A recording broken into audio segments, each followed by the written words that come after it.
कच्ची उम्र में मोहब्बत करने वाली एक लड़की की कहानी। लड़की कहती है कि मेरी उम्र 16 साल थी और मैं कॉलेज में पढ़ने जाया करती थी जब मुझे दानिश नामी एक लड़के से मोहब्बत हो गई।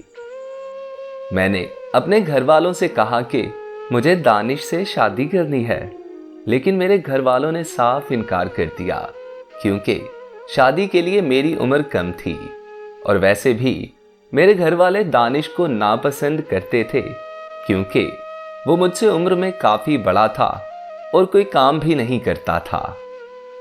लेकिन मैं दानिश की मोहब्बत में इतनी पागल हो चुकी थी कि उससे शादी करने के लिए किसी भी हद तक जा सकती थी।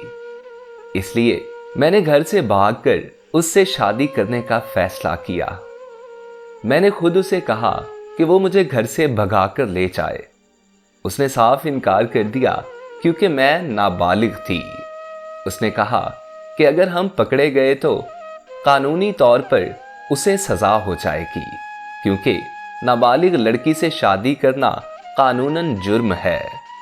उसकी ये बात सुनकर मैंने उससे कहा कि अगर वो मुझे नहीं लेकर जाएगा तो मैं अपनी जान दे दूंगी। ये सुनकर वो मेरे साथ भागकर शादी करने के लिए तैयार हो गया और फिर एक दिन हम दोनों भागकर वहां से बहुत दूर इस्लामाबाद आ गए। इस्लामाबाद आकर हम दोनों ने निकाह किया और एक घर में रहने लगे। हम जहां रहते थे वो घर दानिश के दोस्त उस्मान का था। उस्मान और उसकी फैमिली नीचे वाले पोर्शन में रहते थे और मैं और मेरा शौहर दानिश ऊपर वाले पोर्शन में रहने लगे। अभी हमें रहते हुए एक हफ्ता ही गुजरा था कि उस्मान मेरे शौहर की गैर मौजूदगी में मेरे कमरे में आ गया। उस्मान ने मेरे साथ ज़बरदस्ती करके मेरी इज्जत लूट ली, लेकिन मैं कुछ ना कर सकी, यहाँ तक कि मैं शोर भी ना मचा सकी क्योंकि मेरे शौहर के पास कोई रोज़गार नहीं था और अगर उस्मान हमें अपने घर से निकाल देता तो हमारे पास रहने को कोई जगह भी नहीं थी।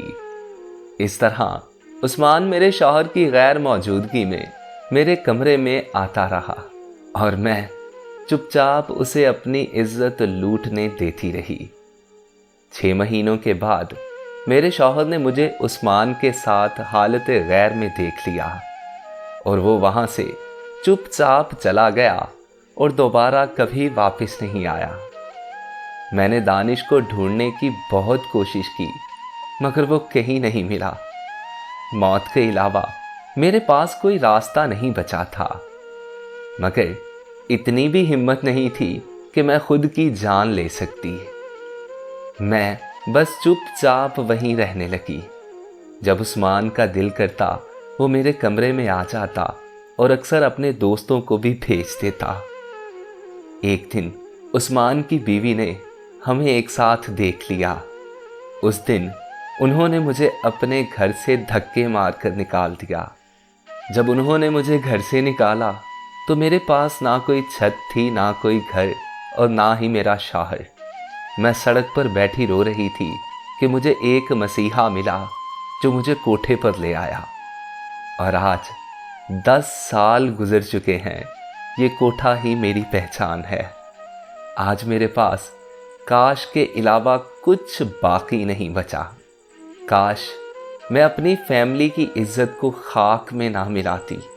काश मैं अपने शौहर से बेवफाई ना करती तो आज मेरी ज़िंदगी भी नॉर्मल लड़कियों की तरह होती। मेरा अपना घर होता, शौहर होता, मेरे बच्चे होते और मेरे माँ बाप बहन भाई मुझसे मिलने आते। लेकिन मैंने अपने ही हाथों जिंदगी को जहन्नुम बना लिया। शायद घर से भागी लड़कियों का यही अंजाम होता है।